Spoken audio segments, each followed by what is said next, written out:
guys, this is Sean from HZad Education, and today we're going to talk about CELPIP. It's chapter 1 or episode 1 of my 7-episode series that I promised yesterday. We're going to talk about everything to do with writing today. That's our topic for today. And please subscribe to my channel because you will be getting another 6 episodes that will cover everything on all the other modules. And would you really need classes after this? Most likely, yes. Most likely you would still need expert opinion. One-on-one feedback is a different thing. However, my aim with YouTube and on these videos is to give you guys as much material as I can in terms of advice and structure. So if you don't want to invest in lessons, you want to, of course you want to save and you want to learn as much as you can on your own. These 7 series or 7 episodes will give you a very good clue about what you should do. So if you haven't already, please subscribe to my channel so you can get the updates on the next upcoming videos. Without further ado, let's get this thing started. Writing. With writing, when we start with students, the very first thing that we teach them is brainstorming. So what I'm going to do is I'm going to put a description of my other video. It's not a long video, it's just 3 minutes long, but I'm going to put that in the link. So you guys can click on that video in the link. Then you would be directed to my video where you have a description of where you can find my material. So just listen to that video. You have all my material there. Okay, so you will find in my material CELPIP writing topics, templates, and speaking templates. So writing templates and speaking templates. Now, when you look at the CELPIP writing topics in that link, all you gotta do is brainstorm. So there's going to be task 1 and task 2 questions. What you should do is look at a question for task 1 and look at the bullet points, all right? There should be 3 bullet points mostly. So our aim is for each bullet point, you think of 2 points. So let's say one bullet point is you're complaining to someone. So one bullet point is describe the situation. So your 2 points that you can brainstorm are: the situation was I went to the restaurant at 2 p.m. in the afternoon. The second bullet point for the second point for that first bullet, you're brainstorming. It could be something like, I was quite shocked and disappointed to see what is in front of me. Okay, not too much detail because we're just describing the situation. We're not getting into the detail because usually the second bullet would be describe the problem. So for describe the problem, let's come up with 2 points. Well, problem number 1, firstly, you had a lot of dirt and the sanitary conditions were terrible. Fine. Number 2, the servers were very rude to us when we came in. There was somebody welcoming us. 2 points. Now, the third bullet point in the question says, suggest a solution. Now, it's a solution, so you gotta just do 1, but I still have to think of 2 points. 1 could be, well, you can hire better employees, just like roughly, you can hire better employees or and try to get rid of or terminate the current staff. Point number 2 would be, if that doesn't work, then try training the current staff. So we're still suggesting the same solution, but we're like, if that doesn't work, then again, staff related, you can have this too. So we have 2 points. We have 2 points per bullet. So bullet 1, 2 points. Bullet 2, 2 points more, and bullet 3, now you have 6. So you have 6 points in total for task 1. That is more than enough for task 1, and it's just 1 sentence per point. So each body paragraph has 2 sentences, and we're brainstorming. We're not writing anything down. We're brainstorming the 2 points that we could use for those body paragraphs. You do this for your letter, email, whatever you call it. You do this for one topic, the next topic, and so on. Do this for all the topics in that website, in that material that I have, for all the topics, for all letter topics. There's lots of them. So practice that. Your timing should be 2 to 3 minutes only. So when you look at these topics, your brainstorming time should only be 2 to 3 minutes because in the exam you don't have more time than this. Now, when you're going to go to your task 2, you look at those topics. For that, you want to make sure that body 1 has 2 positive points about your opinion. Body 2 has 2 negative points about the other side. So let's say the survey question is, should I build a shopping mall or a forest? I'm going to pick shopping mall. and I'm going to think of 2 positive points for shopping mall for body 1, which are going to be build a shopping mall, it'll create employment. Number 2, build a shopping mall, it'll create entertainment. These 2 points will go in my body 1. The negative points about the forest will go in my body 2, which are going to be 2 again. So forestation, well, if you make a forest, there's a risk of wildfire for everybody around. The next is forests take a long time to grow and develop. The shopping mall could be built much faster, so the short-term gain is lesser in the shopping mall, in the forests. Now I got 2 and 2 points. I'm just brainstorming, and this once again should take you 2 to 3 minutes. Do this with 1 question, the next question, and so on. So what we're doing now is we're brainstorming. When people actually do this in the exam, they take a lot of time. So we're trying to speed this up. We're trying to also make our minds think creatively. Every person who scores 9, 10, the maximum marks, everybody brainstorms. And most people write it down. So that's why I'm mentioning this roughly. I'm not giving you complete sentences. I'm just saying, like, let's talk about this. Let's talk about this. It's just brainstorming. It's just a good practice for our brain so we know what points we're going to cover. Okay, so challenge yourself to do this. When you start doing it, 2 to 3 minutes might be hard. Maybe you'll start with 5 minutes, but by doing all those topics, you want to come to 2 to 3 minutes. What else was I going to say? Because this is a complete course, basically. You're getting on YouTube, so I want to make sure it's all good. Brainstorming. Okay, so you're doing that. Now what's going to happen, the interesting that's going to happen is after 10-ish topics, you will recognize that most of the points you used for 1 question, you can replicate them in other questions. For example, the question about shopping mall. I said 1 point is about jobs, right? So you can get jobs if you're in a shopping mall. Then let's say you have another question. Should we bring history in school teaching, or the other option, no? So you're doing this history thing and you're supporting it.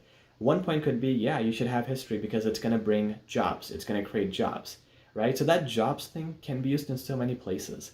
And with brainstorming, you would realize that, and that's how you'll get faster in thinking and in the exam as well. So just like jobs, there are some topics that you can pay attention to. Get a pen and paper right now, because I'm going to tell you a few things. Please write down these words: social, environmental, jobs, or economy. You can put jobs or economy. Environment, I said that. So ethical, political, historical, and traditional. I'm missing health. If I didn't say health, definitely put health. Globalization. Okay. These 8 main points are enough for you to brainstorm. You don't have to think of all of them. You just have to think of a few. So any topic that you get, you can relate to these pointers and get ideas. If you're totally lost, remember this list and you'll get ideas. For example, the question is about should we take the kids out for camping for the school activity, or take them on a knowledgeable field trip. Let's say you select camping. One thing, you can talk about health. So yes, if they are camping outside, it's good for them. If they're going to breathe natural air, so it's good. Health, you get a point there, right? Jobs, nothing about jobs here. Politics, no, there's nothing about nothing political here. Environment, if you do camping, you're actually ruining the environment, so no. Can you talk about ethics? Not really. Can you talk about education? Or, well, we talked about health already. We can talk about education. So it's a good educational experience. You don't need to go to a field trip for education. You can go to camping. You would know survival in nature. And that's where those keywords, education, science, history, everything, these things will help you come up with points. So refer to this list whenever you think of things, whenever you're brainstorming, and you can use this to think of some really good points. Not only there, but even when you're giving examples to certain points, you can use the structure. Speaking of structure, let's jump to the next part of our writing, structure. The structure for essays for the task 2 is simple. As I mentioned, body 1 has 2 positive points about your topic. Body 2 has 2 negative points about the other side. Introduction has the reason for selecting the opinion. So you say, I believe that this option would be much better considering social reasons, environmental reasons, whatever you plan to say later. The conclusion rephrases the intro. Okay, I'll go more on this later. Task 1, the structure, there's no date or subject we mention in CELPIP. So all you would do is dear sir, madam, dear whoever you're addressing. Sometimes it's mentioned in the question who you have to address. So dear, comma, name, and then comma. Now you have 5 paragraphs. There's intro, conclusion, and the 3 body paragraphs. So for the 3 body paragraphs we have already discussed, you make 2 points per body, okay? Then you finish it off with informal letters, informal letters, best regards or best wishes, your first name only, that's it, just the first name. Formal letters, yours sincerely, yours truly, your full name, because it's formal. Make sure it's in separate lines, okay? Best regards, name, yours sincerely, and name. 2 lines. Now, this is the overall structure, and I don't want to get too much into the templates because once again, there are videos on my channel for templates. I don't want to make this too long. So for the template videos, you can again go in the description first of all. That has the templates written down. So that's the best resource to look at them. How you start your intro or conclusion for task 1 and task 2, you can refer to that. That'll help you immensely. However, if you want to see me talk, you want to hear how I've used templates before, please go on my channel, type out writing templates, speaking templates, you'll see them. That I've explained how to use them. But in the link in my description, you will see the written form. Okay, so now you have mastered brainstorming. You know exactly how to put points and what points to put. You have the structure, you have the templates. You should really be okay now. However, you won't be, because you don't know if you're writing the right thing at the end of the day. And that's why I again request you guys to subscribe to my channel, because I have to cover that in future videos, one step at a time. I'm going to cover how you can check vocab and grammar on your own. It's not as effective as sessions and teaching. That's very different. That's where you actually properly learn everything. But there's a way, there's a loophole, there's a way to check this on your own. So I'm going to teach you that on my day 3 and day 4. Day 2, which is tomorrow, I'm going to upload speaking templates, speaking templates and guide, just like what I did with writing today. And we'll get into some more learning. Okay, for now, what I'd like you guys to do is practice brainstorming with all the topics that are in the link in the description. Then start writing with the templates, start doing some writings. Try at least 5 writings for task 1 and 5 for task 2. Save it and leave it. We'll come back and I'll talk about how you can check it. But do this, follow the steps in my videos, in my series for the 7 days. Follow them one by one, and I can assure you, you will improve immensely and you will have a huge change in your scores. So try that. This is what we're doing for day 1. Day 2, I'll let you guys know what to do next. Until then, feel free to subscribe, leave a comment if you have any questions, and I'll talk to you soon. Take care.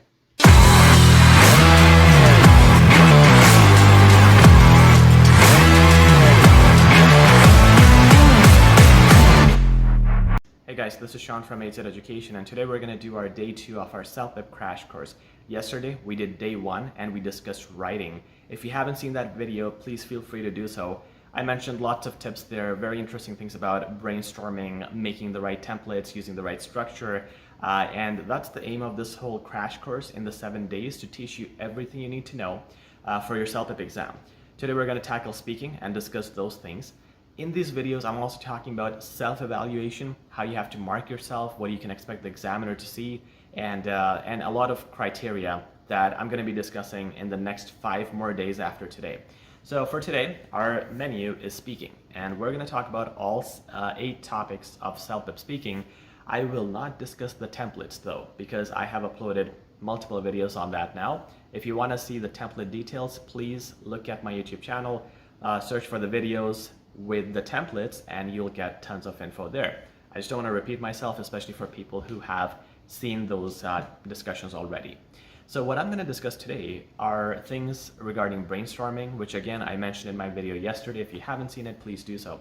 And I'm going to talk about brainstorming for CELPIP speaking, plus the marking criteria, as well as how you can talk more efficiently in the kind of courses we teach. So again, learning in a course is much more different, because now then you would have a teacher giving you your personal feedback. However, I'm going to try to tell you how you can give yourself some feedback if you don't want to take any lessons and you want to just learn from YouTube, which is totally fine. We're going to start with questions 1, 6, 7, 8. I'm going to group them together because these are questions which are supposed to be spoken naturally. So when people are talking, they mostly make a mistake in being natural. That's the biggest problem. You guys have to understand that there is a mark for tone in CELPIP. So if you are talking to a friend, but you're talking like a robot, like you're just reading things, you're not being friendly, you will lose a mark. For example, question number 1, it says your friend is about to lose weight and you gotta give him some suggestions. So if you remember our template, we do 3 points to give suggestions in the first answer. Now, if I think that this person is a real life person, it's my friend, his name is Harry, he's actually obese, and I have to advise him to lose weight, I'm gonna tell him things very differently. Like, I'm not gonna say, you know, Harry, you should go to gym, you should work out, you know, that's what we start doing. But since I know Harry, what I'm gonna say is, firstly, you should really go to a gym, and I understand that you changed your job and you're completely stressed out with work. However, all you gotta do is, instead of waking up at 10 a.m., just wake up 1 hour early at 9 a.m. That's just 1 hour before your usual wake up time. Can't be that hard. And then you can go to the gym for 1 hour, etc. So the reason I know he wakes up at 10 a.m. is because this guy is a real life person, and I know that he actually has that kind of schedule. By relating to this, I am able to be natural. I'm not pausing, because I'm like talking to a friend. When I'm talking to a friend, I don't need preparation time. I don't need pausing time. So all those problems go away. Plus, I have more things to talk about because I know this guy. I can even talk about how the gym is 5 minutes away from your home. I can even talk about how you gained 20 pounds in the last 6 months. So I can talk about multiple things because I know this person. That's why being natural and assuming that you're talking to a real person can do wonders for your speech. Same thing for questions 6, 7, and 8. Basically, be natural and assume you're actually talking to a real person. Now, you might think of question number 7. That is not talking to a real person. That's an argument, right? But you still have to think you're talking to a real person. Let me tell you why. When you do question 7, you have a debate. So let's say the topic is smoking is bad for you, and you agree, okay? So when people are generally talking, they're gonna say smoking is bad because it's bad for the health, it damages the liver, it's not really good, etc. Very robotic. It's not gonna give you a 9 or 10. For a 9 or 10, you need to make it a debate, you need to make it aggressive. How you do that is assume that there's a person sitting in front of you, and he or she is saying that smoking is excellent. And now you are fighting with that person verbally. So if you do that, you will have more intensity, you will have more aggression. You're not gonna say things like, you don't know what you're talking about, I'm right. We're not saying that. We're just thinking we're talking to this person. Now, how the tone will change is, I personally really believe that people who support smoking, they don't really look after their health, because with smoking, you're damaging your liver, you're damaging your kidneys and your heart. We don't want a life like that, right? So you see, I'm assuming I'm talking to a person. So I'm like, we don't want that kind of life, right? Now I give this a variety. I give the examiner a range of sentences. I'm talking like this. I'm saying, you don't want this, you don't want this. So I'm again giving a range of sentences. My second point, I'll change up my range of sentences, and then I'm gonna be talking more about something like, secondly, just assume that you go out and smoke for 30 days and just do an x-ray. Check it again, you would notice your heart is whatever, right? So again, it feels like I'm talking to this person, but I'm not really talking to a person. I'm just making myself believe that. And by doing that, I get naturally more aggressive, I get more things to say, and I don't feel the pressure of the exam. I feel like I'm talking naturally. Okay, so 1, 6, 7, 8, these questions speak naturally. With the materials you guys have for CELPIP speaking, you might have the ones from Paragon that are free, you might have purchased some. or if you're taking classes with us, we provide materials for free. So when you see the questions, try to brainstorm multiple situations. So the one question is, advise your friend on losing weight. So you're giving 3 points. Don't just think of 3 points, think of 6 points. Okay, think of 10 points. Because if you have a lot of points in your brain is able to think faster. And when it comes to the exam, you have very little time for preparation. Let's be honest, the preparation time is 90% reading the question and 10% actual preparation time. So your brain should be thinking fast then. If you can train your mind to push itself, think of 10 points when 3 are needed. Think of, well, let's say with question number 8, you need maybe 3 points as well. Yeah, 2 to 3 points. So again, think of 10 points and then 3 will become easy. So try brainstorming that way too. Think that you are actually given 5 minutes to talk and you have to give 10 points instead of 3. That should really help out. Okay, let's go on to question 2. So with question 2, again, templates are mentioned before. You have a structure, you can see that in my videos. Just one thing I'll mention, when you guys define the thing that's being asked, like talk about a possession, talk about your favorite vacation spot, etc., just do 2 points, okay? Don't try to, like, if you talk about your car, your favorite car, don't say it has a radio, it has a Bluetooth, it has sunroof, it has... Don't do too much, because you have only 1 minute. The examiner doesn't really care about the content, trust me. This is an English test, not a knowledge test. If you can do a good intro, a good conclusion, you have fancy connectors in between, and you say things correctly with the right grammar, that's more than enough. In terms of answering this question, all you got to do is think of 2 main points. For example, your car, it is equipped with a lot of tech features which make the use of the car very convenient, including things like Bluetooth and hands-free. That's it, 1 point. I'm not going into the detail that I can turn on my Bluetooth from my cell phone. No, not all of that. And the second point is the car drives very smooth. It just moves on the road as if I was swimming on water, and it feels very natural. I love the way it drives. That's it. Okay, this is enough for features. So guys, for question number 2, go in my template and read it and understand, but also just use 2 to 3 points maximum. Don't say much. You only have 1 minute. If you say like 10 points and do intro and conclusion, you will be in a bit of a mess. Okay, questions 3 and 4, the picture question. So I've mentioned this before in my template, that you have to make sure you use a lot of connectors. Some good connectors are furthermore, likewise, moreover, also, accordingly, other than that, on top of that, more, or what is that? What's more? Okay, these are some good connectors because you're going to be connecting a lot of things, right? So that's a good one. I wanted to give you a little different, not a different template, but I wanted to give you an advice. When examiners are checking your speaking, they're looking for a range of sentences, right? And the aim of this crash course is to help you guys understand what is needed so you can just make the range of sentences by yourself. Now, if I start question number 3, and I'm describing the picture, you start with the intro, right? That in this picture I can notice, whatever. Now, your next sentence should be an adjective, okay? It should have an adjective. It should be something like, on the top right, the gentleman who looks to be very sophisticated is trying to make wine. Now, I called him sophisticated because I'm trying to put an adjective. The very next sentence, I'm going to say an adverb. So now I'm going to say, moreover, his wife is irritatingly asking him to get out of the bar. So now, irritatingly, I'm putting a ly, I'm putting an adverb. So now I got my mark for adjective and adverb. I got my range of sentences, and now I can continue talking about the picture. I'm not worried anymore. And then the minute will run out quick, so you don't have to keep doing it again and again, but at least 1 sentence with 1 adjective, 1 sentence with 1 adverb, and that should give you the mark for your range of sentences. This is for parts 3 and 4.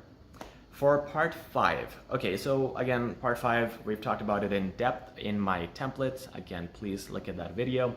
Now, a few pointers again, because in part 5, we're trying to do many things, trying to do the right English, of course, but also get a range of sentences. At the same time, we're trying to compare and convince. I cannot tell you guys to be natural here. Even though you're talking to a person, the issue is there is so much written already, in the pointers that our job is to finish the points first. Not just our points in our picture, but also comparing them with the other picture. So you can't really be natural, like make up stuff, just like I was making up stuff of waking up at 10 a.m. and 9 a.m. Here you have to read it from the points, but it's easy. You want to start by saying that, hello, whoever. Now I understand you wanted to go with this option, but I truly believe that this other option is better. Okay, so you start with that. Now when you're comparing, you want to do at least 2 sentences this way. You can say it's reasonable. I get it that it's reasonable to have this feature that you have. However, in my option, I have this. The next sentence should be something like, I also love the fact that you have whatever. Nevertheless, I can't get over the feeling that we need whatever. So if you put 2 sentences like these, you are comparing what you have. You admit that he has this, but I have this. We need 2 of those because the examiner is seeing if you can compare. So you put these 2 sentences, you have that fancy intro that I mentioned earlier. It shows the examiner that you are fully focused on comparison and you can use the right words to compare. I'm mixing it up too. If you notice what I said, I was saying that I love the fact that you have this, nevertheless I have whatever. Nevertheless is fancy. It's good. Love is not, but I put it there intentionally because you need to make it natural in terms of the vocab, but at the same time not basic. So we keep throwing all the positive things to the examiner to show that we have a range and we can do any sort of sentence. So by doing that, it'll help you get that range mark, the comparison mark, the tone mark, vocab mark, every mark that's out there. And that's pretty much it. So that's our lesson today. If you guys do these strategies, you will have everything that the examiners require from you. How will you judge now that you're on the right track? Well, just by implementing all of these things, you'll be much better. Whatever score you had, you'll definitely increase 1 point with these suggestions. But how can you tell for sure? Well, firstly, there are different things you're being marked on. If you want to write it down, you can. Actually, please do so, because you will have to evaluate yourselves. The things you're marked on are clarity, how clear you are when you're talking. Then response, did you answer the question correctly? Then in CELPIP, it's the timing as well. Did you finish on time? And did you start like after half a minute was passed? No, you should start when it starts. So timing is important. Pronunciation is not, so accent does not matter.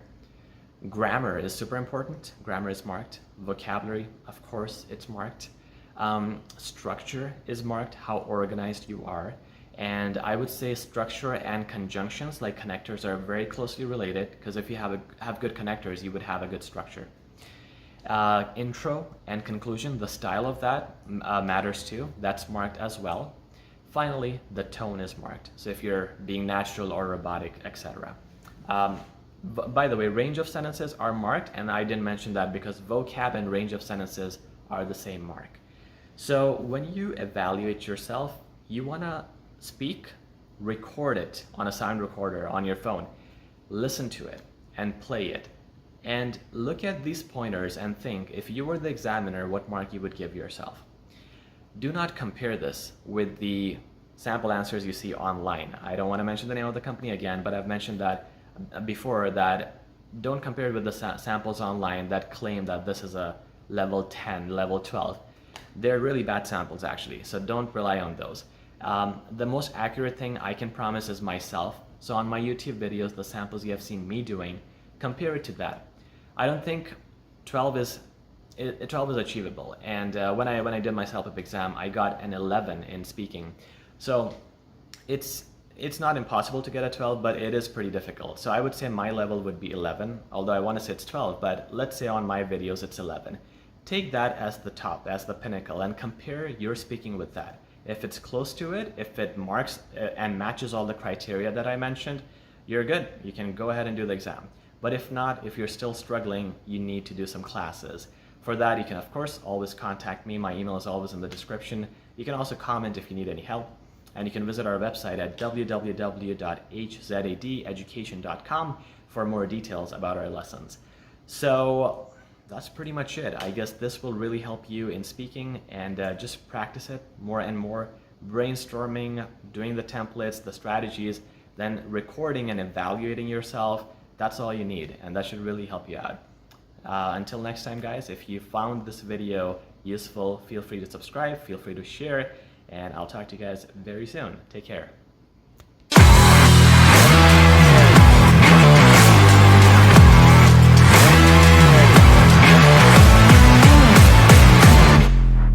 This is Sean from HZad Education, and today we're going to do the part 3 of our crash course. But before we get into that, I have exciting news. HZad Education has now partnered up with World Vision. If you haven't heard of that, you're really missing out. World Vision is one of the best charities in the world, and what they do is they help mostly children and also communities that are poverty stricken. They provide them food, education, water, essential necessities that really change lives of these people. What we're doing is we're partnering up with them so that we can contribute to their initiative with our own social initiative. So what you guys have to do is, if you feel like today you're in the mood to help out, to donate a little sum of money, we have this link on our website, which is going to be in the description. You can go on there and make a $5 to $10 donation, and it's all going to go to World Vision that is going to use it to upgrade the level of different communities and also to help a lot of people in need. If you're taking our lessons, you can top it up with a little donation, and this is just another step for us to help others and for us to also feel a little better. You know, when you give to other people, you feel better about yourself, you feel better about helping out. So if you have any questions about that, do let me know. I'll be happy to answer, so we could go out there and do our own social responsibility. I will be doing that as a business, and you guys could contribute as well if you feel like you're in the mood for doing that today, tomorrow, anytime. The link will be in the description for those donations. All right, let's move on to our crash course. Today's day 3. We have been talking about writing on day 1 and speaking on day 2. We have discussed everything that you guys need to know. Structure, the templates, the response to the question, the brainstorming. All these things are marked on when the examiner looks at your writing and speaking. However, we haven't discussed grammar, which we're going to discuss today, and vocab, which we will discuss tomorrow. Now, I'm going to explain to you guys how you can mark grammar by yourselves and improve it by yourselves.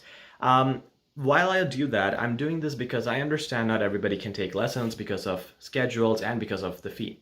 However, I truly believe it is 100% thing. You cannot improve grammar all on your own, or vocab for that matter, because you need someone to see what you're doing wrong and give you feedback on it. There are thousands of grammatical concepts, and you cannot learn all of them on your own. You really need some guidance.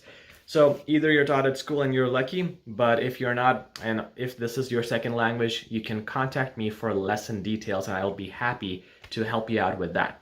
However, with this crash course, the aim is to make you independent. So in this video, I'll try to explain as much as I can how you can do it yourselves.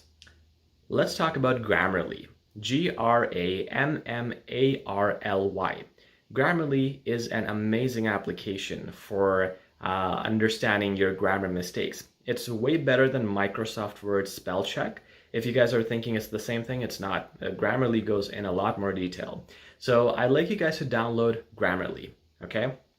And what you have done, if you're following the crash course properly, what you would have done on day 1 is write 10 writings, 5 task 1 and 5 task 2 that I asked you guys, right? So now copy that and paste it on Grammarly. When you do that, you will see everything that is wrong highlighted in red, and it'll show you suggestions on why it's wrong, okay? So now, for example, you've written a sentence, she gonna talk, or you say she going to talk. Let's write down she going to talk. Grammarly will point out that it should be she is going to talk. Now, this concept that you got wrong is a subject-verb concept. She is the subject, going is the verb.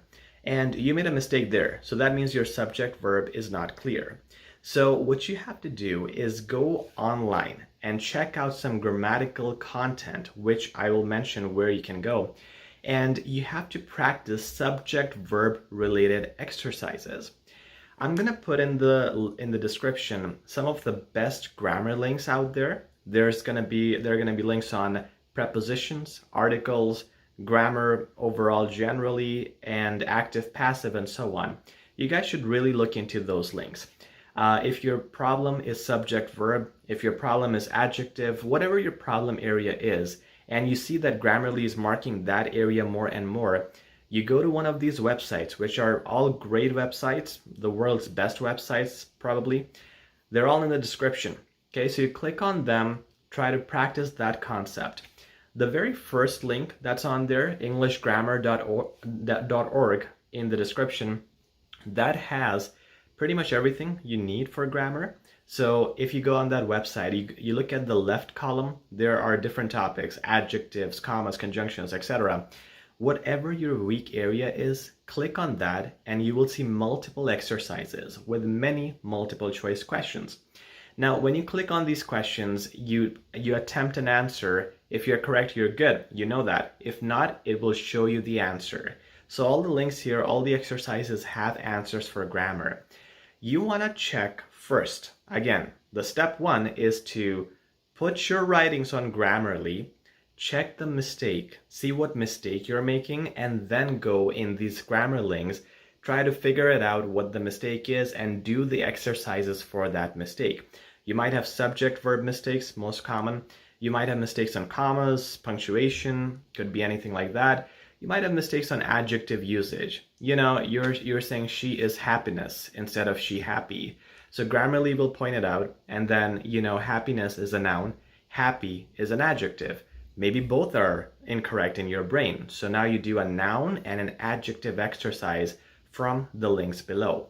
So you want to use the links, and what we're trying to do is target our mistakes. Because if you really try to improve grammar overall, you would have to go through all the links, do all the questions, and that's going to take probably months, okay? Unless you have a lot of time. So it's better to see your mistakes, where you're weak at, and then go to these websites and correct them. However, for the most part, you wouldn't, if your level is above average, you wouldn't need to do the exercises on the website, but Grammarly, when it corrects you, you will know that, okay, this one was wrong, and I just gotta be more attentive next time. The other thing is proofreading. One of my business English teachers, business English, when I was learning this in college, he explained to me that when you read your resume, you will read it very fast and you will ignore the mistakes. But if you read someone else's resume, you will not. And that's natural. Try that sometime. You will notice that is so true. Because you read someone else's resume for the first time, that's one thing, and then you're reading with the intention to criticize, right? So you wanna tell your friend, hey, you should add this, this, and this in your resume. But you are too nervous to do it to yourself because you're insecure that I don't want to make myself look like an idiot in front of my own eyes, right? But if you think of your writing as if it's the first time you're looking at it, you will be more attentive. Think of yourself as a teacher, because when I became a teacher, I started correcting people and I was looking more deep in their mistakes because I want to point something out. And then when I looked at my writings, I looked at them differently because now I'm looking at those as a teacher. So if you look at the writings as a teacher, feel that, you would imagine that you're looking at it for the first time and look at every single detail with the intention to criticize. Okay, so that's one thing. That will really change how you mark yourself. So proofreading for writing could be done that way. You might know a lot of grammar concepts, but you're still getting them wrong because you're not proofreading properly. So proofread in that manner, you'll find more mistakes. The other thing is for speaking. You cannot put anything from speaking on Grammarly, but it is going to take a while to do this. However, the only way you can check your grammar while speaking is record speaking, play it. Anything that doesn't feel right or anything you're unsure about, type it. You would have to type it on Grammarly. It'll tell you if it's correct or incorrect. Okay, so that's the way to make it work with speaking. Okay, the final thing, whatever you guys learn, how do you remember that info? With grammar, it's not important that you just learn it from one exercise. You have to really repeat it. For example, let's say you're saying that he see a bird, and then Grammarly says it should be he sees a bird. Now you know that S goes with he. and you repeat 10 times, he sees a bird, fine. I'm guaranteeing you'll forget it the next day, because you must have a habit of saying things incorrectly.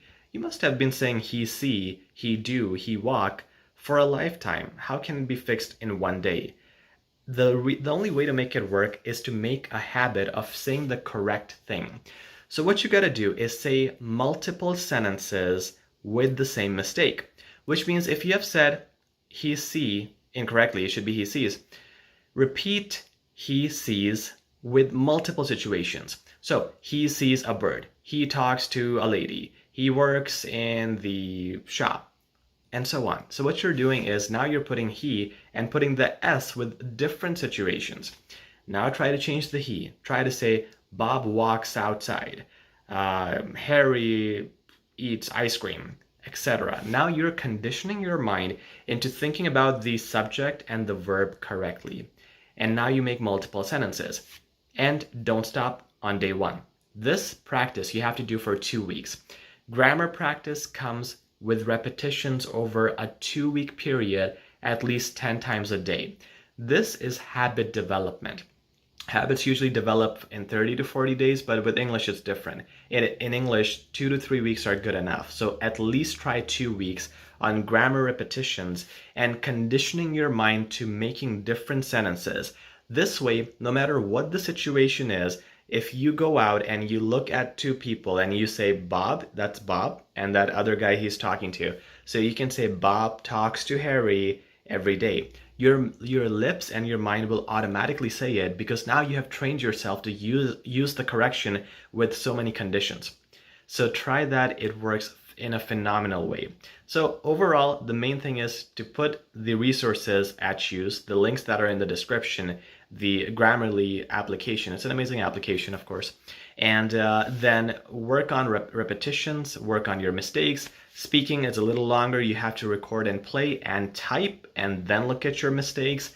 And if you're really unsure about your grammar, go on these links, do all the exercises you can, and you will learn lots. Other than that, once again, I'm going to finish on the note of learning grammar all by yourself is very difficult. So once again, if you are interested in any coaching or lessons or instructions, do let me know. Our website is www.HZadeducation.com.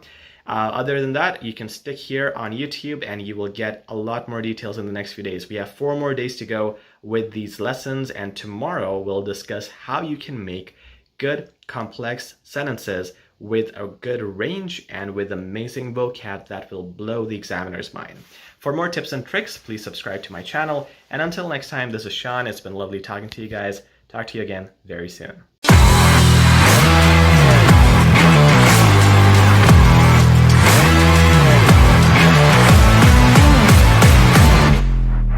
Hey guys, this is Sean from HZad Education, and today we're going to do the day 4 of our CELPIP crash course. Pretty exciting stuff we got to discuss today. By the way, if you didn't hear the exciting news we had yesterday on day 3, we have partnered with World Vision, and if you guys have any charitable donations, feel free to go on that link from the video yesterday from day 3, and you can also now make donations as part of your learning.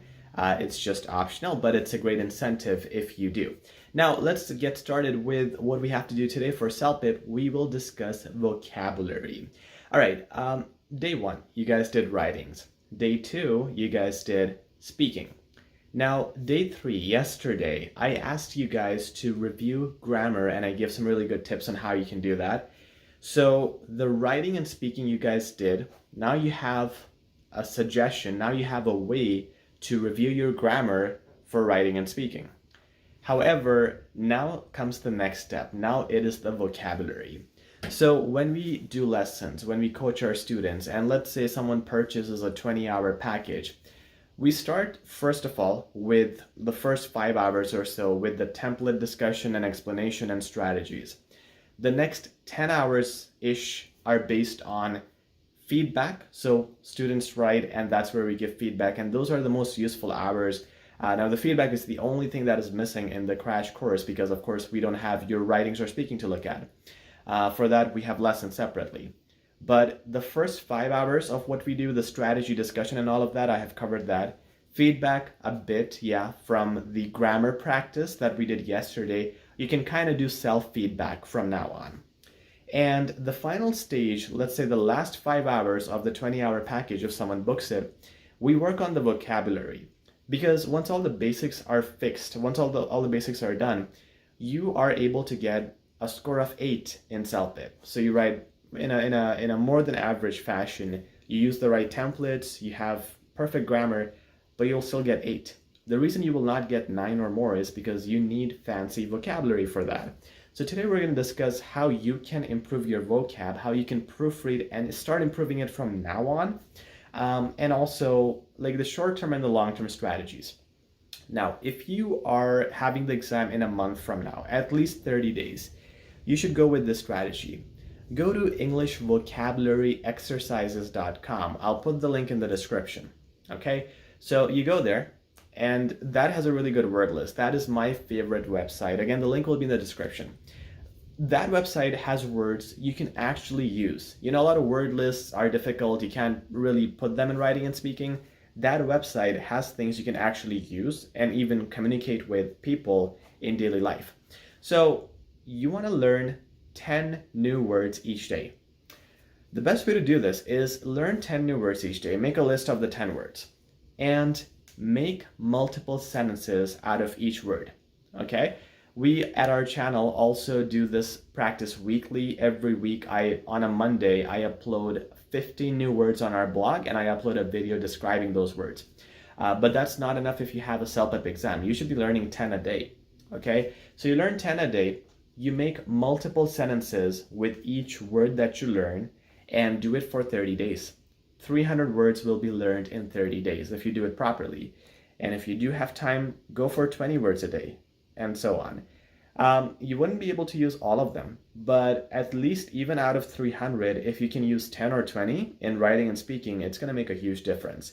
So don't underestimate the power of doing this practice nonstop for a few weeks. If you have the exam in 2 weeks or 3 weeks, you shouldn't do that because you wouldn't be able to learn that many words, okay? And especially if you're looking at this video because you're doing a crash course, you have your exam very soon, again, you can now refer to my other strategies that I'm going to discuss now. So short term, let's talk about the words you want to avoid. This is also short term and long term, by the way. There are 10 words that are cursed when it comes to CELPIP and even IELTS writing and speaking. Examiners don't like these words. I'll tell you these words, get a pen and paper ready, and you want to write down synonyms for that. Because if you use the basic words, you will get a basic mark. And even if it's correctly used, the examiners are not impressed. These words tell the examiner that this is a basic student, doesn't deserve a 9. Okay? So, the first word is good. Never say good. Good is very basic, very common. That's why you shouldn't say it. So good, instead of that, you can say spectacular, excellent, tremendous. Next word is bad. Instead of bad, you can say detrimental. Detrimental means harmful. You can say obnoxious if it is annoying or irritating. And you can say catastrophic. Okay, catastrophic. So like chaotic. Even you can use chaotic as well. Sad. Instead of sad, you should say gloomy, depressed, unsatisfactory. Fancier words. Happy. Instead of happy, you should say glad. The easiest replacement is glad. Every time you can say glad, elated, and exhilarating. This could be used whenever you're mentioning someone is excited or extremely happy. It could be exhilarated. Okay, the next word is big. You can see these are so common, and that's why that's the problem. We don't want to use them. So word number 5 right now is big. Instead of big, you can say huge, large, and let me think, overwhelming. So big could be used not just for structures, but let's say it's a big project. You can say it's an overwhelming project. Small, next word, small. Instead of small, you want to say insignificant. If it's like a small matter, it's unimportant or insignificant. You can say tiny if it's about the size. You can say underestimated if it's, again, a small problem. So it's something that is underestimated by people. The next word is so. Very common to say so. Instead of so, and actually word number, I think we're at 7. Word number 7 and 8 are kind of the same. When we say so and that's why, these two words, avoid them too. Instead of these words, you want to say therefore, hence, as a result. Fancier words. Because, instead of because it's very common, you want to say since, due to, or as a consequence of. So since and due to you can pretty much use anytime when you have because. As a consequence of, you would use, let's say, I couldn't eat food because I was working. So I can say as a consequence of working too much, I couldn't eat food. Just replacing because. I don't want to say because too much. And with and, we have discussed conjunctions before. It's on my channel. I've given an exhaustive list there, but I'll give you a little list here. For and, you can say furthermore, likewise, moreover, accordingly, for replacements. And if you want to do a little informal conversation, you can say as well as, on top of that, plus similarly. Okay, so better words to use. Use better words. Don't use basic words. These 10 words that I told you, they're the words of death. If you put them in your writing and speaking, you lose marks, you lose the impression. And especially if you're starting to write or starting to speak, and these are the first words you say, the examiner makes their minds and their mind, and they say, okay, this guy's not worth it. So better to use complex replacements. That brings us to point number 2, complex sentences. Now again, I have made a video on complex sentences. Complex sentences are where you use a sentence and break it into 2 parts. So for me, for example, if I want to say, I want to stay at home and be safe because of the lockdown outside. This is a simple sentence. Now, if I use the word given that, see what happens. Given that there's a lockdown outside, comma, I have to stay at home. Okay, so now I said given that at the start of the sentence, and I have broken the sentence into 2 parts. That makes it complex. Few people write like that, and that's why examiners like it. Examiners like unique things. They hate usual things. Don't be usual. So in order to do complex sentences, you need some keywords. Given that is one of them. You can write down the second one, since. The next one you can use considering, concerning, whether. So you can say whether, you can make 2 parts of it. Whether there is a lockdown or not, comma, people still want to have fun. So that's a complex one. I don't know if I said considering, but you can use considering as well. Given that, we have already discussed, and there are a few more. So there's much more detail of complex sentences that I have made in another video. You can check that out for more details. But the sentences, the words that I've given you right now, these 4 or 5 words, 4 to 6 words, they should be more than enough.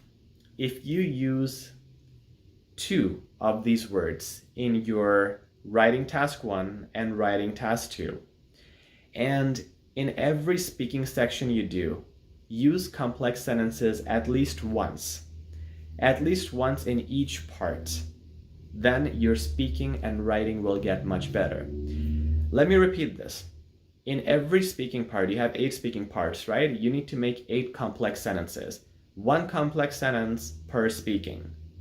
In writing, you need to use 2 complex sentences, 2 in task 1, 2 in task 2.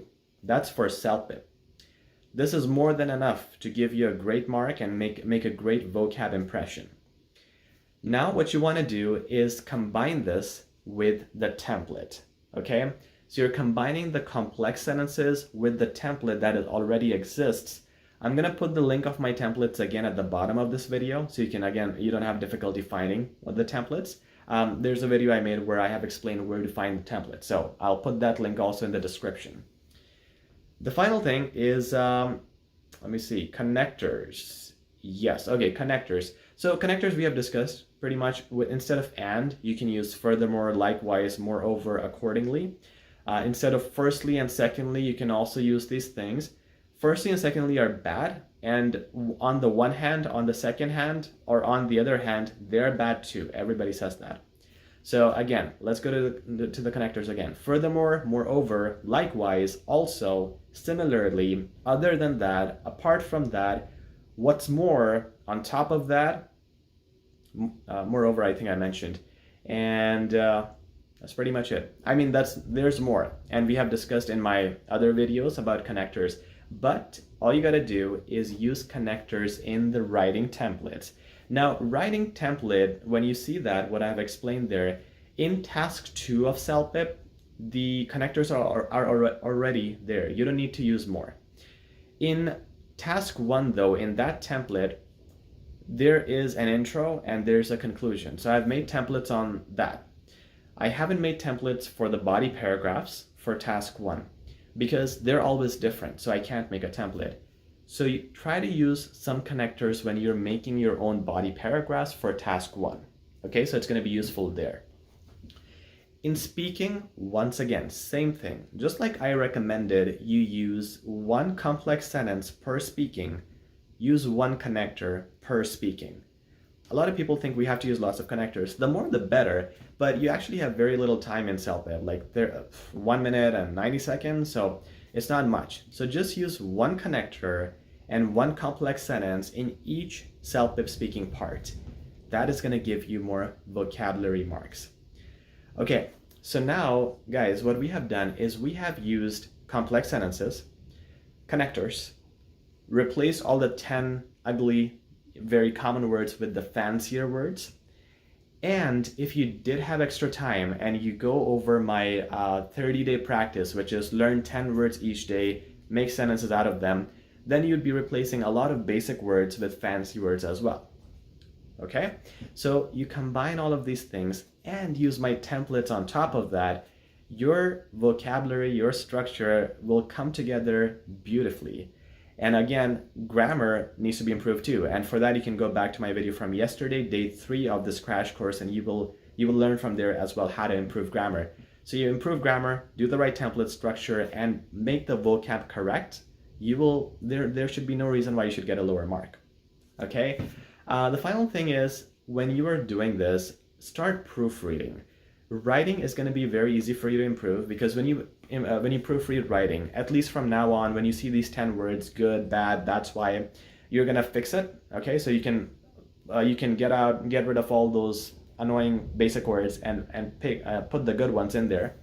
At the same time, you see some other basic words. Let's say you were saying something like he did a great job, and great is basic too. So now you would think, how can I replace great job? You can say it was a phenomenal performance, right? So look at your writings and brainstorm, like, how could this word be better? How could this word be better? And think like that. Most likely you will use the same words in the exam, and at that point you would know the synonym because you practiced it. So you wouldn't need to think of those words in the exam. So look at writing that way. Speaking, you have to record and listen to it. When you listen and you see a sentence looks very basic, you say in a sentence, this is a small problem. And then you're like, wait, this is so simple, a small problem. And then you go Google synonyms for problem. You can say a small dilemma, a small issue, small technicality. And instead of small, we have discussed, you can say insignificant, underwhelming. So you can, what if that small problem sentence now becomes, this is an insignificant dilemma. Sounds much more fancy, right? So now you can listen to your recordings and analyze, and writings you can proofread and analyze, and use these techniques to help yourselves out, improve that vocab. And by having all these things, my templates, the complex sentences, the connectors, and the fancy words, you would achieve a range of sentences. Range of sentence mark comes in IELTS and CELPIP both. So by doing all of this, you will achieve that too. Try these things out, and I am certain this will help you out. Combine this lesson with all the other 3 days from before, and there are 3 more days remaining. So combine all of this together, you will see you have a whole new level of CELPIP writing and speaking. Next few classes, we're going to discuss reading and listening, so stay tuned. Please subscribe if you feel that I have added any value in your learning. And until next time, talk to you soon.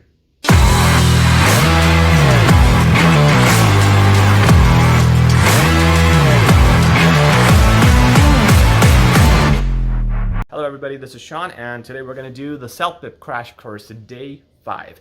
So far, day 1, we have done writing, day 2, speaking, day 3, we did grammar, and day 4, which was yesterday, we did vocab. Now today we're going to discuss the reading part. Now this course, again, if you haven't been following this, please look at all my series of all these 7 episodes, 2 more to come, and this will have everything you need for CELPIP. This is the most comprehensive course online you would see anywhere, and it's for free. It's on YouTube. All right, so all you got to do is follow the strategies that I've mentioned, and you should be good. Of course, as I mentioned in pretty much every video, you might need some expert advice, and you can contact me for tutoring if that is the case. Now, today we're going to discuss reading because the first 4 days have heavily focused on writing and speaking. The reason for that is the many requests I get, it's always pretty much the same story. I've got a 10 and 11 in reading and listening, but an 8 in writing and speaking. And that's where most people fail, because writing and speaking are marked by humans, which is very subjective. So we have to do extra effort to make them happy. And that's why the first 4 days, the majority of this crash course was dedicated to writing and speaking. So please look at that. And the vocab, though, the one I taught yesterday, that is something that can be implemented in reading and listening as well. So if you're doing this just for writing and speaking, first 3 days of the crash course, listen to that. And if you're doing this for the reading and listening, you want to do day 4, day 5, and day 6, because today we're discussing reading, tomorrow listening. But no matter what you're doing, please listen to day 7, which will be on Monday, because that will wrap up my whole series, and I'm going to give you guys some final preparation tips and tricks, so that should be an important lesson. Now today we're going to discuss reading, and we are not going to discuss strategies. I'm going to put the links of my reading videos here in the description. I've made 2 videos on reading, and I've explained all the strategies there twice. One is a short version, one is a detailed version. I would recommend listening to both, because you will get more ideas if you listen to both. However, strategy discussion, you know, how you have to read the question, go up in the passage, find the answer, all of that is discussed already. I'm not going to discuss that today. It saves time that way. Today I'm going to discuss how you can practice this on your own, because that's the purpose of this crash course. You know, if you're short on budget, you don't have the money for classes, or you just don't have the time to take classes, that's fine. The purpose is that with these instructions, you can just do it all on your own. So I'm going to give you guys some techniques. Please listen till the end of this video, because I'm going to first discuss what practices you can use to improve your reading. And at the end, I'm going to tell you why mistakes happen. Like when you follow all these things and you check your mistakes, what will you discover? So please wait till the end of this video, because that important part will be at the end. Without further ado, I don't like a lot of this introduction, but I've done so much. So let's get ahead. Strategies I've mentioned. Now, one thing that you have to do with reading is look at your mistakes. Okay, obviously, when you attempt all those reading parts, when you're practicing at home with your Paragon material or the free sample tests online, of course, check mistakes. This is something that people ignore. I don't know why. It's so important that you check. You know what people do is they see, okay, out of the 40 questions or so, I got 32 correct, so I'm getting a 7 in CELPIP or whatever the score is, and they go on and do the next test. I don't get that. If you do that, you will never learn what's wrong. So please, as a student, what you have to make sure is look at the mistake, what was wrong, go up in the passage, read the part where the mistake is wrong, and try to find out why it was wrong. Okay, you would understand, like once you see the answer and you match it, you will understand why it's wrong 9 out of 10 times. If you don't understand, what you guys can do is put your questions in the comments here. I would be more than happy to help out. I cannot guarantee I might have the time to check that part, but you guys can comment and ask yourselves as well. Use this forum to help each other out, and you can put a question, you know, this was the answer to this question, I don't understand, and then someone can explain. Hopefully that someone will be me if I have enough time, hopefully. Okay, so check your answers and see what's going on. The other thing in CELPIP is vocabulary. This is one of the main causes of mistakes. An average student makes at least 3 mistakes in the exam because of bad vocabulary. So there are some options in the multiple choice questions, and the correct option is a difficult word you don't know, and you won't pick it because you don't know that word. So vocab is a big thing. Now vocabulary, go to my day 4 of this course, the video I uploaded yesterday that mentions what you can do to improve your vocab. Vocab is an ongoing process, right? So you learn 10-20 words a day, which is what I mentioned in my video, and you will learn lots in a few weeks. and that will help you improve the reading. Because not only in the questions, but also in the paragraphs, you see some difficult words. Only if you know the meaning of certain words, only then you understand the passage. So there's no way out there but to improve your vocab. Of course, the other thing you can do, especially if your exam is too close, you don't have time to improve your vocab, is see the tone of the essay or the passage. So there is this passage and there's this word augmentation. Okay, so what they were saying is that this lady is trying to make clients satisfied, focusing on lifestyle augmentation. Now, I don't know what augmentation means. So, well, I'm just gonna try to make sense of the story. This lady's focusing on making lives better, having people satisfied. So lifestyle augmentation would be boosting up their lifestyle or making their lifestyle better, right? So I have to see the tone, I have to see the overall understanding, and then I can skip some vocab.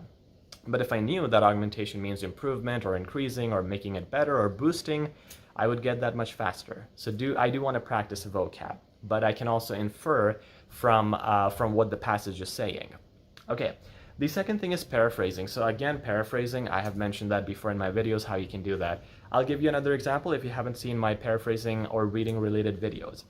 The things that are going to be mentioned in the question will be said differently in the passage. So if the question is saying, you know, how does John feel? And there are a few options: happy, sad, disgusted, whatever. There's this option, happy. Okay, and that is the correct answer. But you don't pick it because the passage didn't say the word happy. The passage said the word sad. But that was not John's feeling. The word sad, he was sad, was mentioned somewhere else. What was actually mentioned about John's feeling was that John was looking forward to this new project with hopes and desires and fulfillment. Now, this is the same thing like being happy. He has a positive, happy outlook at this project, but we won't pick it because it's not the same word. However, you have to paraphrase. So you have to paraphrase the question, you have to paraphrase the multiple choice options that are given, and then look at the passage. So when you see my reading strategies, I always say look at the question and then go in the passage. That's what you do. Look at the question, paraphrase that a little bit, and then go in the passage trying to match them. Then you will see it much faster because the exact word, it's hard that you will find the exact word. The other thing is elimination. Elimination is super important for CELPIP among all the exams I teach because in CELPIP you have sometimes two correct answers. So make sure if you pick option B, you eliminate option A, C, and D. Okay, so you want to get rid of the wrong option so you're more sure about your option. Now, revision, of course, practice, guys. Use a lot of Paragon material or your own material, whatever you have, and practice. Revise every day pretty much, but it depends. You know, if your level is 10 or 11, maybe focus more on writing and speaking. But if you're struggling, of course, accordingly, revise and practice. Practice is the biggest thing that will help you in reading. Now, question, where can you practice, right? You can purchase Paragon materials. You can ask me about materials as well. Most of our materials come with our classes, especially reading and listening, but I can give you some details about that. My email is always in the description, and so is my website. Now, what you can do, here's a great strategy. IELTS materials, IELTS, if you haven't heard of that exam. IELTS materials are everywhere online. You can use them. Let me tell you how. In CELPIP, all questions are multiple choice. So when you do IELTS reading, all you have to do is answer the multiple choice questions from the reading sections. Just do the multiple choice of IELTS. And in CELPIP Part 3, it's matching paragraphs. IELTS has that too. So when you're doing IELTS readings, do those questions, matching paragraphs. You can ignore the fill in the gap questions, true, false, ignore them. Do the CELPIP format with the IELTS material. First of all, it's better because it's harder. The IELTS material is harder when you do it in the CELPIP format. Second of all, there is tons of IELTS material. So you can use that whenever you don't have materials. Finally, let's talk about mistakes. When you guys check your mistakes, you will realize most mistakes happen if you are unable to find the keyword in the passage. The way to fix it is to use paraphrasing, as I've mentioned. That's one thing you would notice in your mistakes. Second thing you would notice is speed. If you're too slow, the only answer for that is practice. Practice will make you faster.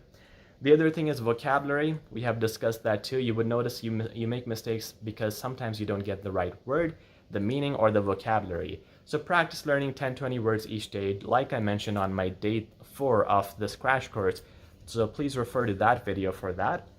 And what else? Not doing the right part, speed is one, not eliminating. Yeah, so a lot of times we see that A is the correct answer and we don't even look at B, C, D. So eliminating is a key too. So when you guys revise your mistakes and you follow the steps, you will realize these are the mistakes you're mostly making. And when you realize them, remember in this last minute or so, the ways I have explained you guys to fix them. Okay, I hope this helps, and I hope with this you know the right way, the right pattern, and the right resources to use materials from. That's it for today, and tomorrow we're going to do listening practice. Until then, if you have any questions, feel free to ask. If not, feel free to subscribe and support this channel. Talk to you guys very soon. Take care. Hey guys, hope you guys are doing good. This is Sean from HZad Education. Today we're going to have day 6 out of 7. We're almost at the end of this wonderful crash course. I'm not bragging, okay, but this is the best course anywhere online. So anything that has to do with CELPIP, comprehensive summary, and crash course, you guys should really be listening to this whole series. Share it with your friends, listen to it again and again, the 7 days, and you will find lots of useful techniques. And again, if you guys find some better resource, please provide that in the comments. But I know CELPIP, and I haven't seen any person, any channel mentioning all these tips. So guys, once again, for your preparation, listen to this 7-episode series and share it with your friends, like and subscribe. It's going to help you out and others out as well. Now, today we're going to do listening. Listening because we have completed so far writing, speaking, vocab, grammar, and reading yesterday. So today, while we discuss listening, I am not going to explain the strategies. The reason is a lot of you have listened to them already on my channel. If you haven't, I'm going to put the links in the description below. I have a detailed version and a quick version. Please look at both of those. The detailed version is my longest video. It was about 30 minutes long that I put on listening.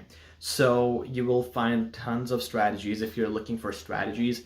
In CELPIP, note-taking is the way to go. So if you know how to take notes, you can do a good job. However, today I'm going to talk about how you can work on listening all by yourselves when you're at home. What kind of resources you should listen to, and how you can train your brain and ears to hear, as well as your hands to write, because you're going to take notes, lots of them. So once again, in CELPIP, let's get started. In CELPIP listening, the main idea is writing. The best students who get the best marks in listening are the ones who are taking lots of notes. In parts 1 to 3, I say listen more, avoid note-taking too much because you have to focus on listening.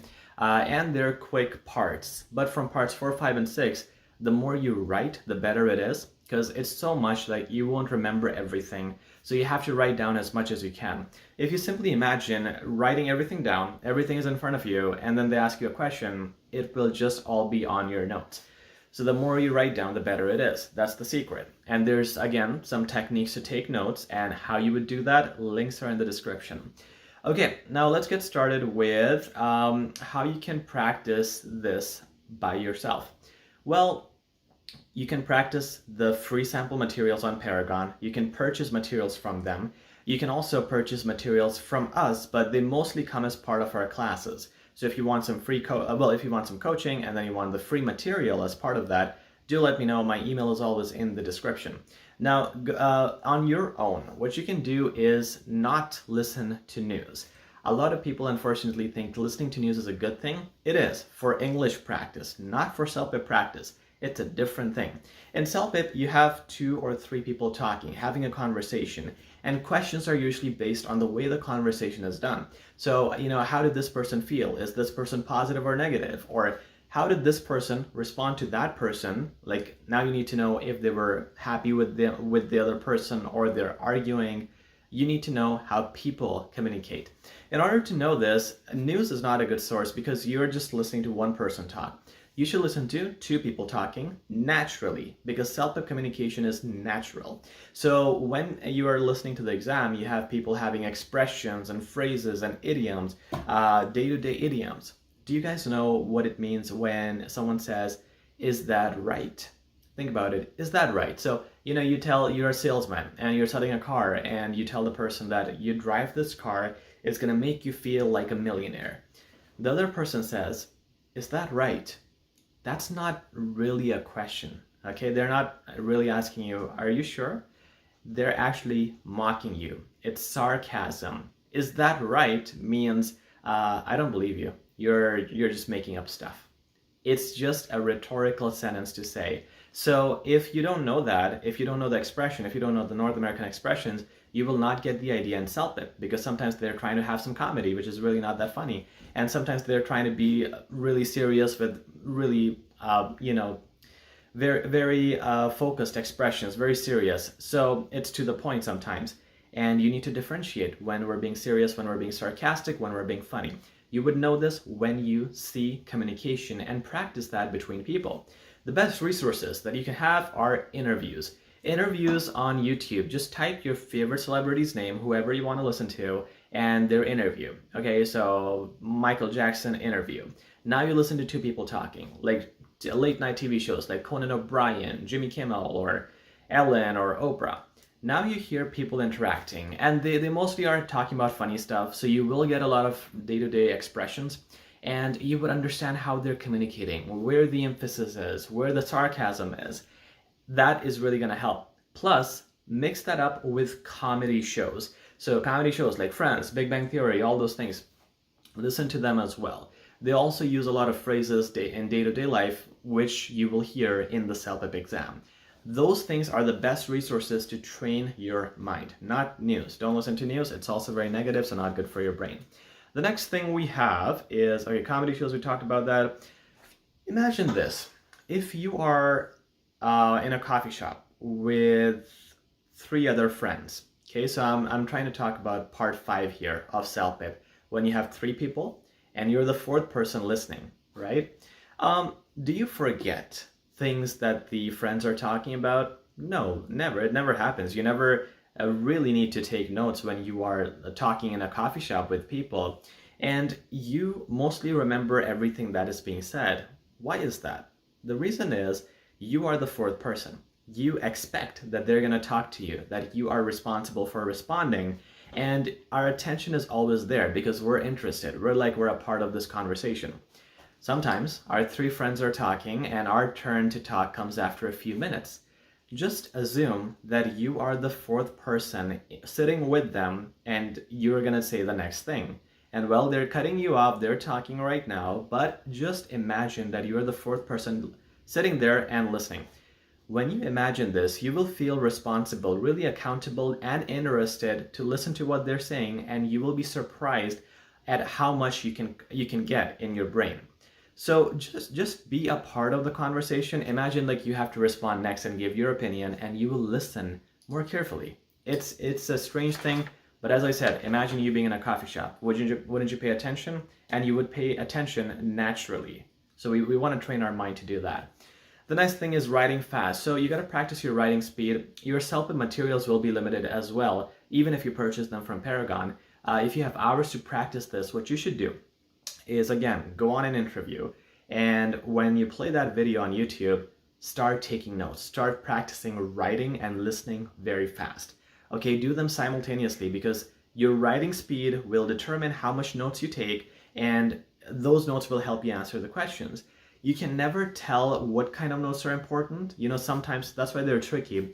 Sometimes the really important stuff, which is mentioned with emphasis and slowly, is an answer. Sometimes the answers are things that you wouldn't even care about. It's mentioned for 2 seconds and it's going to help you answering a question.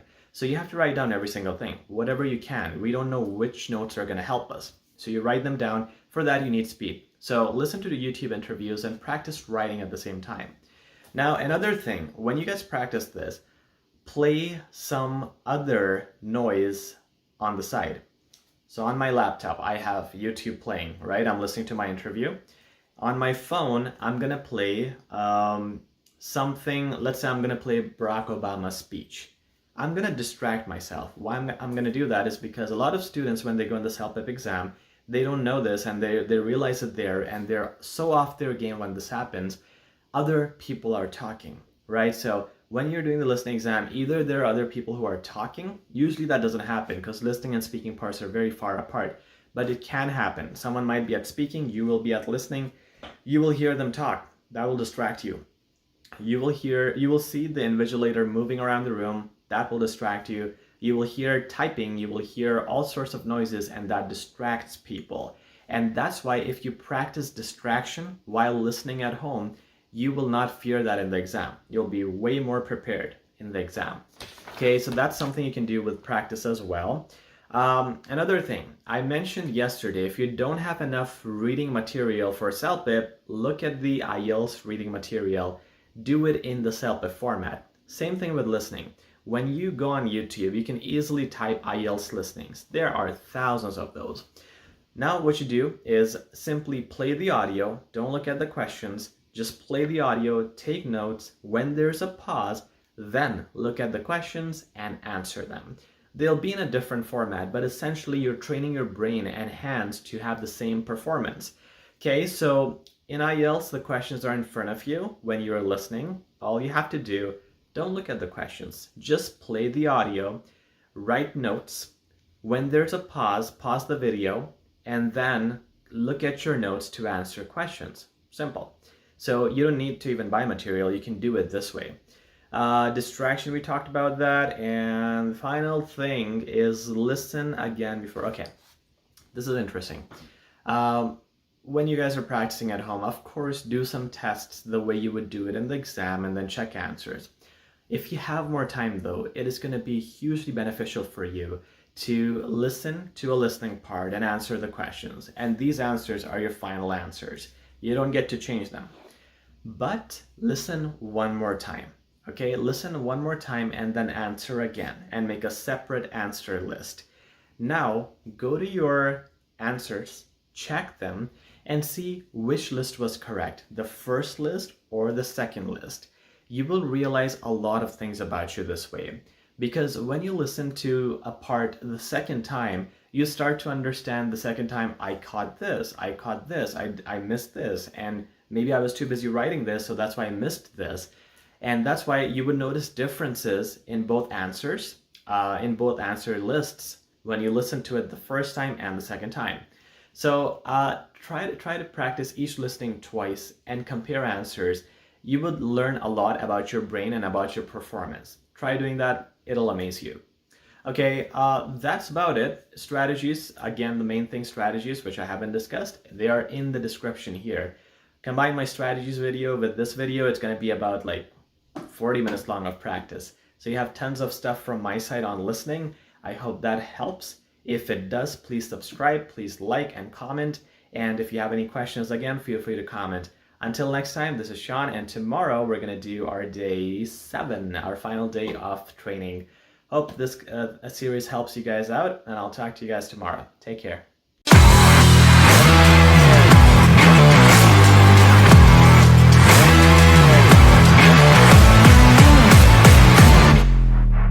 Hey guys, hope you guys are doing good. This is Sean from HZad Education. Today we're going to discuss vocab and the CELPIP crash course final day, day 7. If you guys haven't been following what we have been doing something pretty amazing.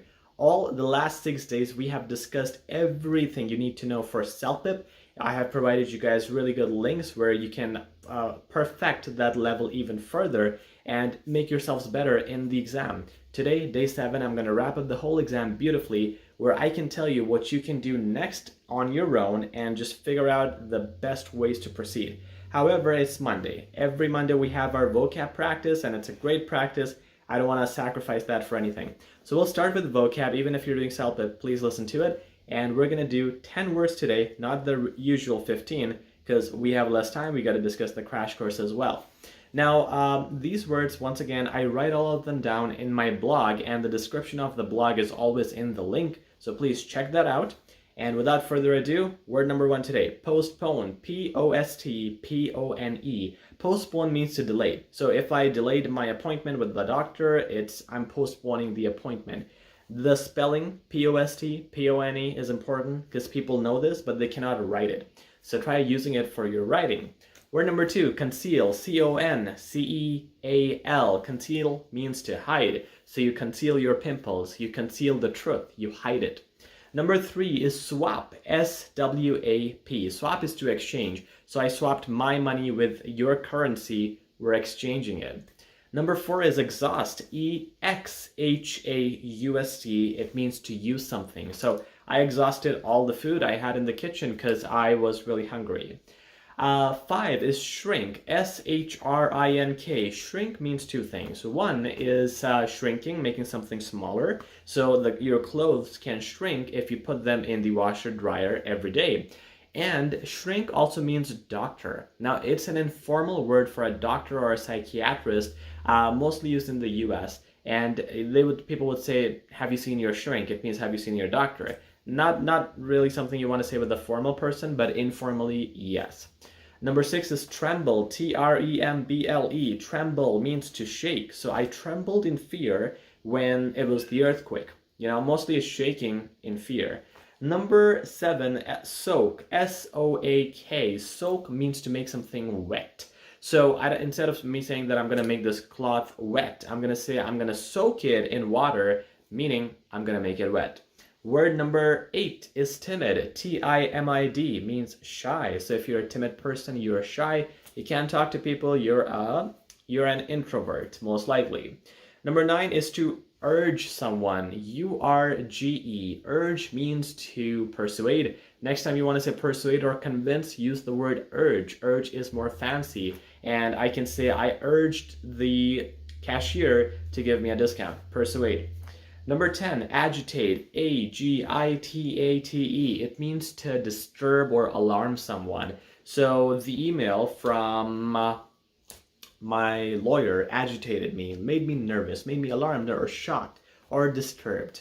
And that's our 10th word, which wraps up our vocab, short vocab lesson here. And if you guys just follow this channel for CELPIP, that's great. But please look at the vocab lesson because CELPIP vocab is equally as important, as I mentioned on my crash course. Now, if you exclusively tuned in for vocab is all done. If you have any questions, feel free to comment. Please subscribe and show your love.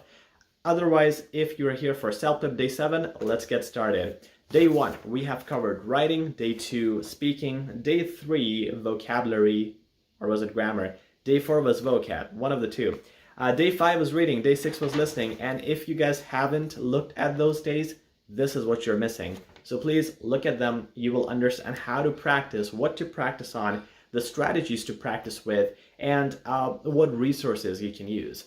Now today, we're not discussing strategies. In fact, throughout this crash course, I haven't discussed strategies because mostly my videos have all the strategies, and for every day, I have put the links in the descriptions where you can see the strategies. So if you're looking for a listening strategy, go to day 6, and in the description, you have the strategies.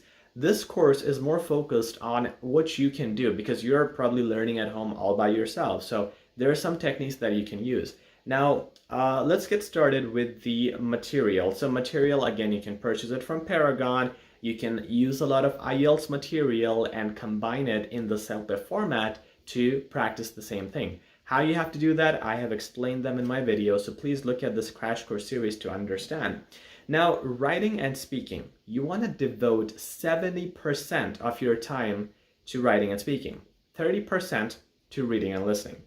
So this is for people who haven't done this exam before, because you will be surprised how difficult writing and speaking are. 70% time of all your practice should be given to that, 30% to reading and listening. Now, if you have done the exam, and you're one of those unique cases who actually scored amazing on writing and speaking, but terrible on reading and listening, just change the percentage, change the formula. You would know based on your marks, right? But for people who are trying this for the first time, you want to dedicate 70% time to writing and speaking and 30% or maybe even lesser to reading and listening. The reason I'm saying this is, guys, I get calls from people who say that they have got 12 in reading and listening and 7 in writing and speaking. So you see what I mean? You need more time with writing and speaking. Okay, review my material. That's what I wrote down here. My material on YouTube is, if you guys haven't used it in the exams, you guys don't know the experience of the people who have. If you simply use my material, my templates, my strategies, you will have a phenomenal exam. I'm not just saying this because I want to make myself look good. Trust me, just believe in the stuff that I teach you here on YouTube. You'll be surprised how much that changes your marks. So review my material. My material is the most highly recommended thing I'll provide you, because if you see anything online, especially you compare this crash course with anything else online, you will see there's nothing like this. The details we go in, they're very specific. They teach you everything, like literally what words you have to use, what you have to say in every line. So make sure to review my material on YouTube, and especially this crash course. The next thing is, for reading and listening, you can again use IELTS material, mix it with CELPIP. I have mentioned that before in this series how to do that. You can purchase material from Paragon. You can take our classes, and with our classes you get a lot of material for free.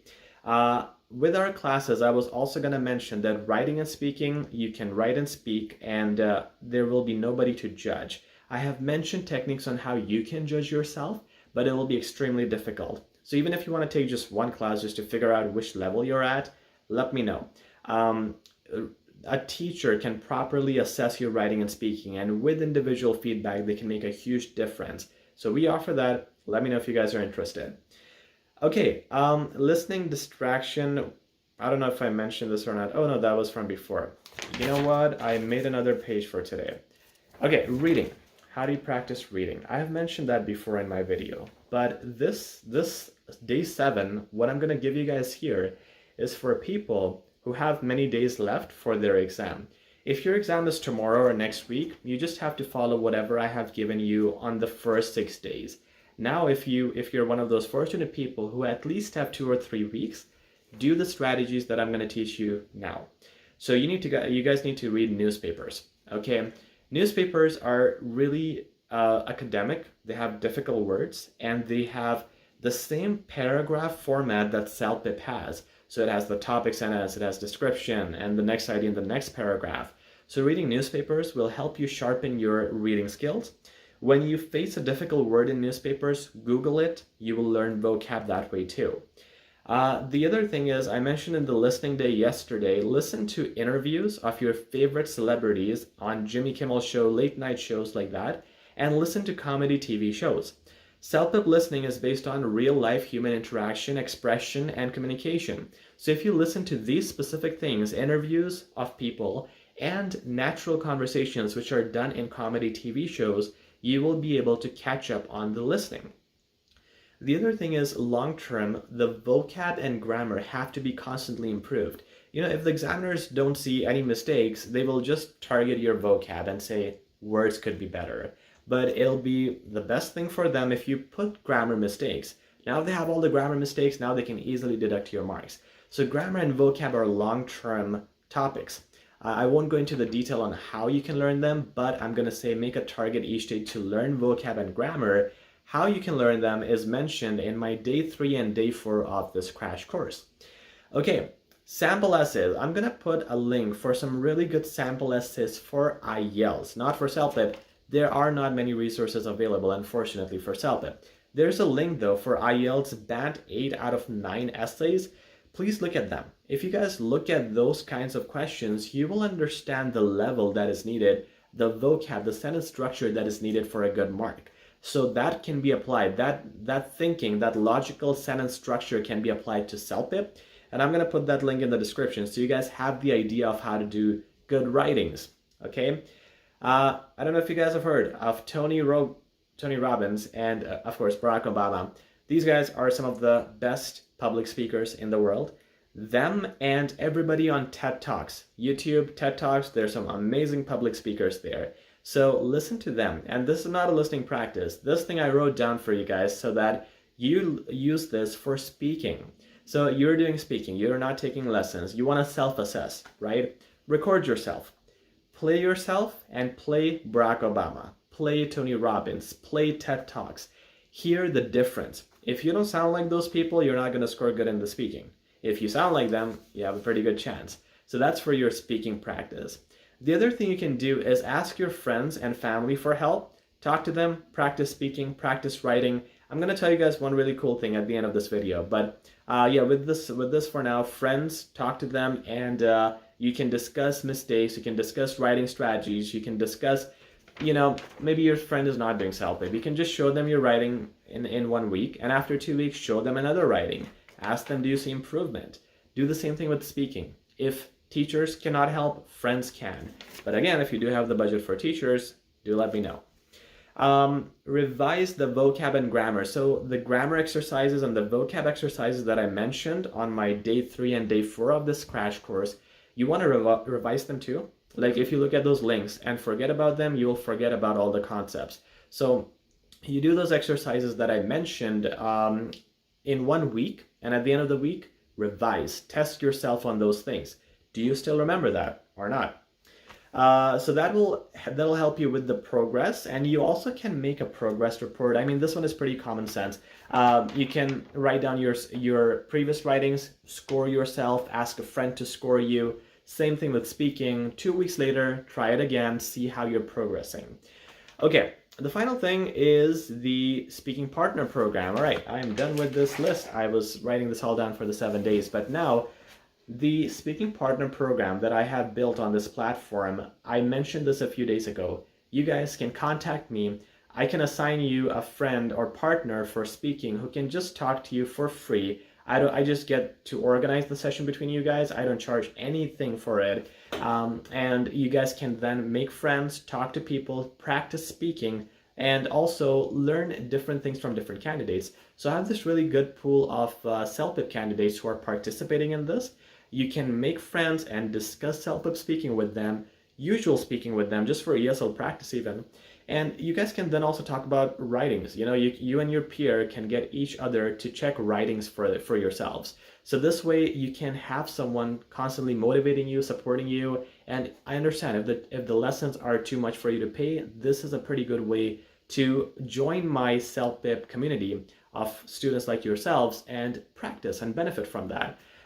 But of course, budget-wise, if you do take the lessons, they are extremely cheap. So again, let me know if you guys need more info. I don't like to do too much promotion in my YouTube videos for my lessons. It sounds like I'm just doing it for my lessons. However, I know how important lessons are. That's why I can't help but when I give all the strategies, I always mention this since this is probably the most important one. Anyway, that ends our crash course today. I hope you guys liked it. I know I saw your comments here and there, and they were pretty good, pretty inspiring. So thank you guys for motivating me, for pushing me to make more videos, and I hope this series helps you out. Play it again, share it with your friends. If you have any questions, feel free to ask. I have a lot of unanswered comments, but I will get to them very, very soon. I promise you that. Thank you again. Please subscribe if you like this video, and I'll talk to you guys very soon. Take care.